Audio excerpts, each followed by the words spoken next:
Hello everyone, welcome back to my channel. If you are new here, my name is Monica. I like to post anti MLM and some life content. In today's video, I'm going to be having a little bit of a chat with Savy from Savy Writes Books. She's basically going to take over my channel for the day, and we are going to be discussing some anti MLM content. Just as a disclaimer, this video is for entertainment purposes only, and it's just our opinions. And also, if you guys don't know, I have a Patreon, so make sure that if you would like to support me a little bit more, you can go ahead and go on Patreon, check out my merch, all that good stuff. But anyway, so let's get into this video with Savy. I'm going to be asking her some questions, and yeah, so let's just get into it.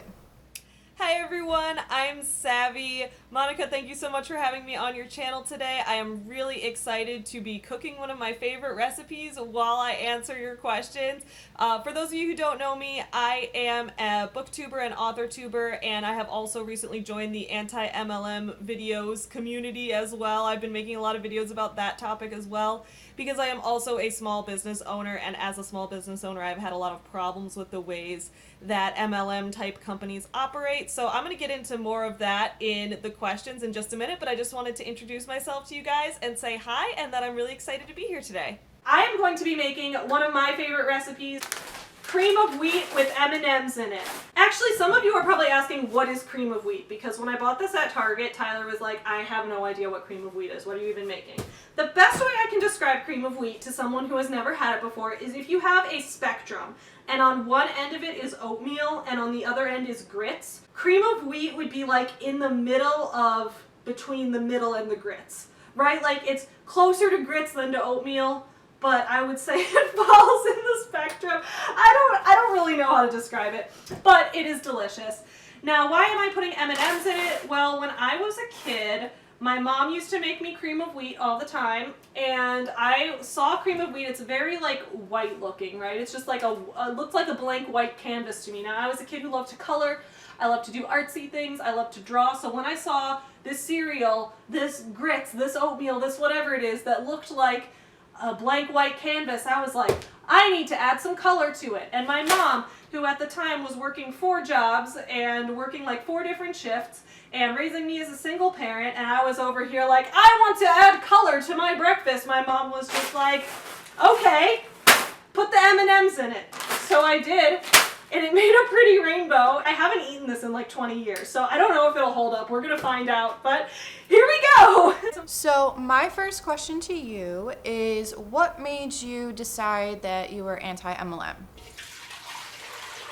Well, I first found the anti-MLM movement when I had just gotten out of an awful sales job, and like one thing kind of led to the next, and I found the movement online. Now, the first reason that I knew I was anti-MLM was that I had accidentally gone to a job interview for an MLM. It wasn't like a known one. It wasn't like, you know, Beachbody or Avon or Mary Kay or one of those companies. It was like for a company that was posting on Career Builder masquerading as a marketing or advertising job. So I went to the interview, and then when I looked up the Glassdoor reviews afterwards, they were all like, run from this job. It's basically a pyramid scheme. They say they want to promote you to management. They say you're advertising, but really all you're doing is going door to door selling subscriptions to whatever. They say they want to promote you to management, but really what that means is that they want you to recruit more people under you. And I was like, shit. This is the shadiest shit I've ever seen. And I was like, the people at this interview that I went to were so nice. They were so friendly. Like, they could have so easily roped me into this just with how nice they were. I was thinking, like, how do companies get away with doing this? So I was looking at more and more stories of people who had gone to interviews like this, because I was just so, like, kind of freaked out by it. Like, whoa, I almost got manipulated by how nice these people were, right? So I was looking more and more into that. And then I started learning about all of these type of companies and what they do as well. So that was kind of like what got me involved in the anti-MLM, like that's what made me realize that I didn't like these companies. But what got me involved in the movement was when I actually started owning my own small business. So I started my business, The Forever Home Friends, in 2017. For those who don't know, my business, Forever Home Friends, I produce a series of children's books and stuffed animals based on the stories of real rescue dogs. And through our business model, I give 10% of my profits to local animal shelters here in Chicago. So I write the books myself. I illustrated one of the books myself and the newest book I'm going to be illustrating too. My mom works with me and she designs our stuffed animals. So this is like all from the ground up. You know, I started it with crowdfunding money, like I launched it on Kickstarter. So this was my small business that I started, and I started taking it to like craft fairs and expos and book signings and those kind of things. And I started getting really frustrated with the ratio of MLM companies to legitimate small businesses that were at these events. So the main company that got me really upset was this company called Usborne Books that I found. All right, time to, oh, this pot's gonna be too heavy to lift. Let's get this water boiling.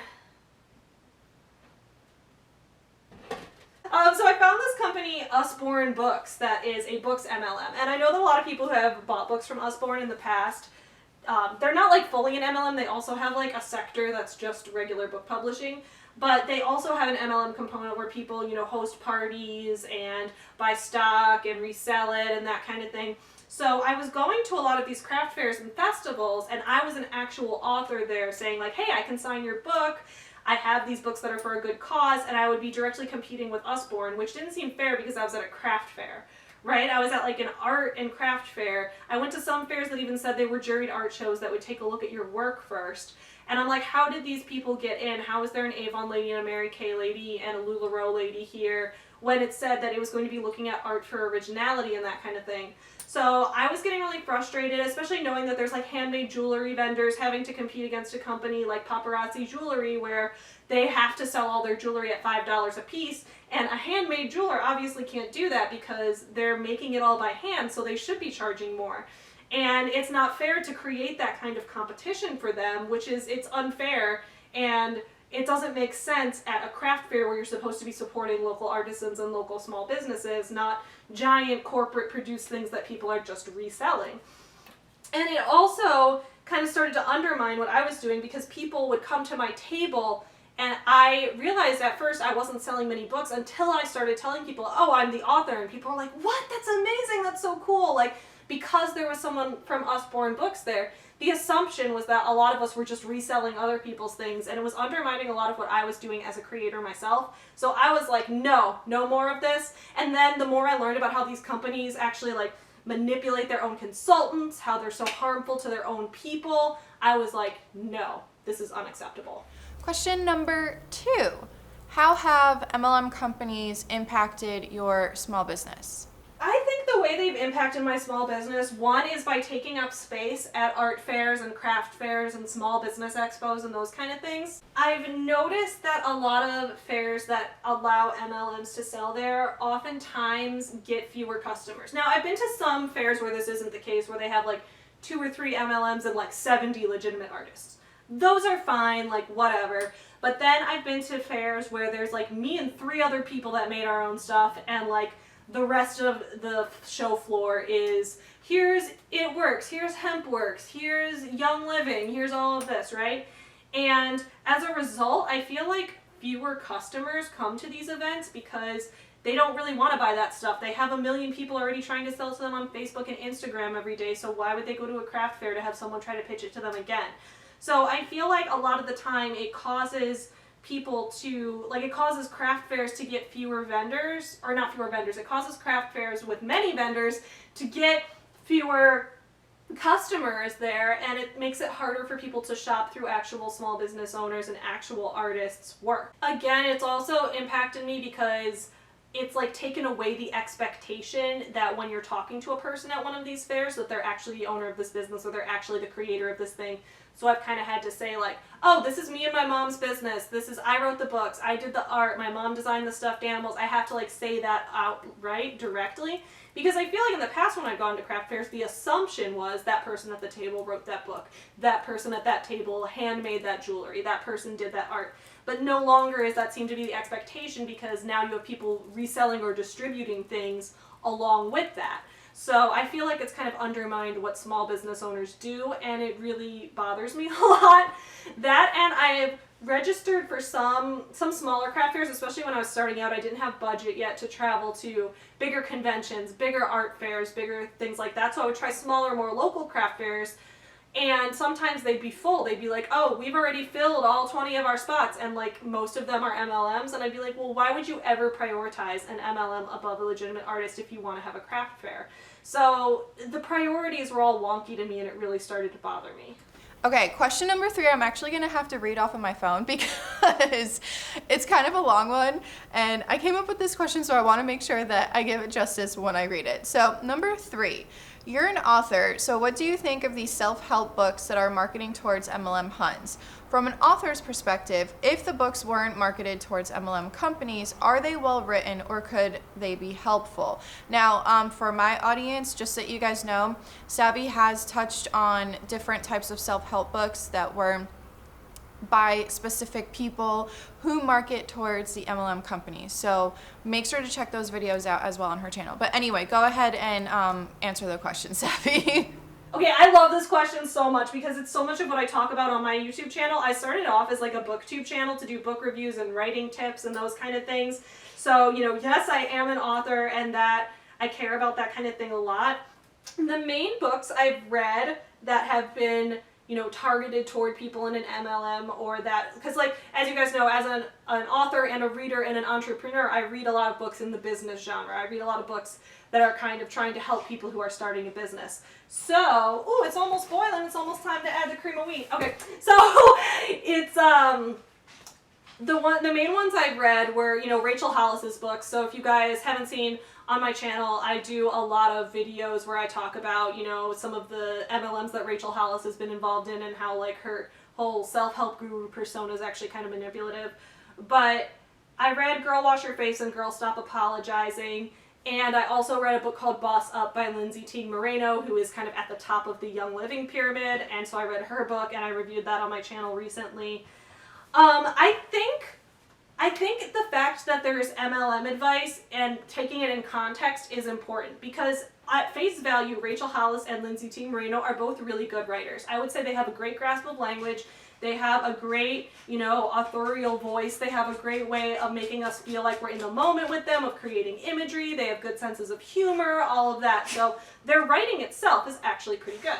The problem is that, yeah, it is giving in the context of MLM advice. So, like, when Lindsay Teague Moreno talks about, like, the biggest mistake that business owners make is to quit too soon, like, that's true if you're forming a legitimate small business, but if you're forming an MLM, you probably want to quit when you realize you're not making money because otherwise you're going to go deeper into debt.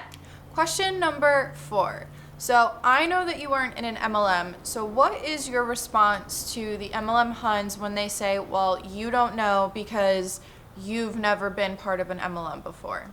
Well, I've never been dead either, but I don't particularly want to die. To an extent, I think that, like, you don't have to have done something to know that you don't want to do something. For example, I mean, I guess I can get that. I understand that perspective a little bit of, like, somebody who has experience in something probably knows better what it's like than someone who has never done that thing, right? I understand that. But at the same time, I feel like if you have researched something thoroughly, you can kind of extrapolate what it's going to be like to the point where, you know, it makes sense. So if someone said that, I would probably say, I don't want to be, I've never been dead either, but I don't know, I'd probably just have a witty comeback like that. I'd also probably talk about the fact that I do have experience owning a business, and I do have experience in that realm, so I do know about what it takes to sell things. I do know what it's like to have to be in sales, to have to hustle constantly, to have that 9,500-hour work week. I've had a lot of the same experiences as a business owner, but I know that I never want to be selling someone else's products. I know it's important to me to be selling my own products and that kind of thing. So I would say that's probably what I would say. Question number 5. As a fellow small business owner, what are some, I guess you could say, tips and tricks that you would offer to people who are either wanting to start their own business? And also, I know that you're an author, so what do you have to say to aspiring authors out there in the world? So I think my best advice if you want to start your own business is to think about what elements you need to use that are both creative and logistical. So I'm actually writing a business, it's funny you brought up the business books because I'm writing a business book right now. I'm, you know, mostly done with the first draft and working on revisions. It's called #Savvy Business Owner. And because I'm savvy and I'm a business owner, and that's also a popular hashtag on Instagram I've found. But yeah, so I'm writing a book talking about all of this right now, but my advice would be to try to combine like what's creative with what's logistical about it. You need to use all of your brain. You need to use the mathematical side and the creative and artistic side. You need to be thinking about that kind of thing constantly. Also, if you want to start your own business, you got to be ready to work.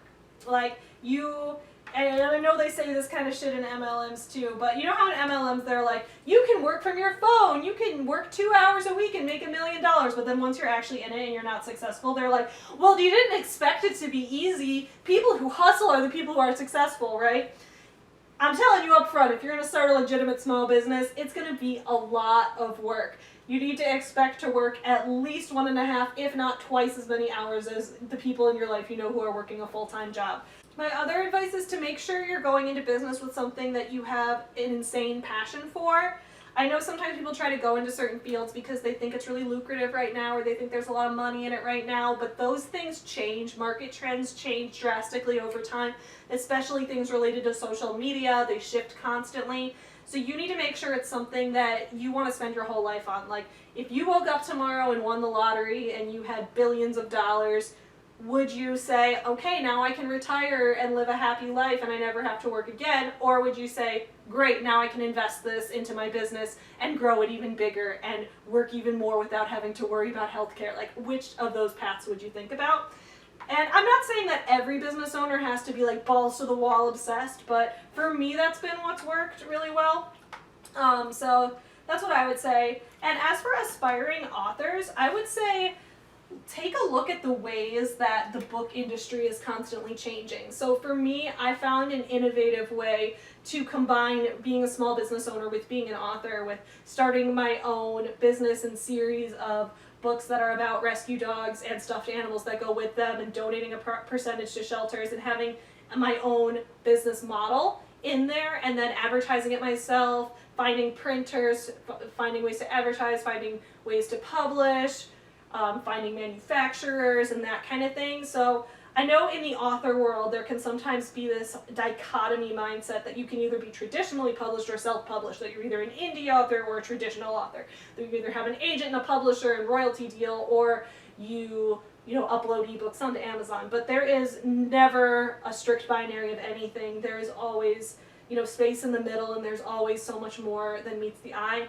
So if you are thinking of being an author, see what innovative new ideas you can bring to an ever-changing book world. See, what different forms of storytelling you might be able to incorporate and bring your own unique twist, not just to your own work, but to the way you present it to the world.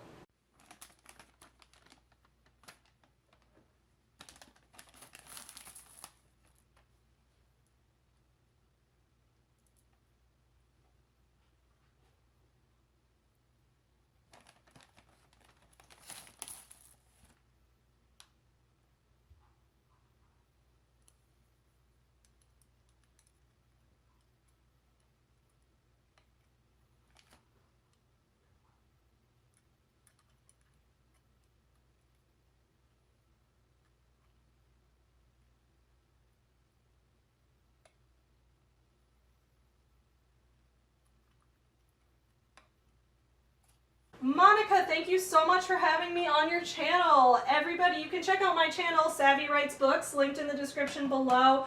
I make videos about books, about writing, and about my life as a small business owner, as well as anti MLM videos. So if you enjoy Monica's videos, we do a lot of similar kind of things. So I hope you guys enjoyed this.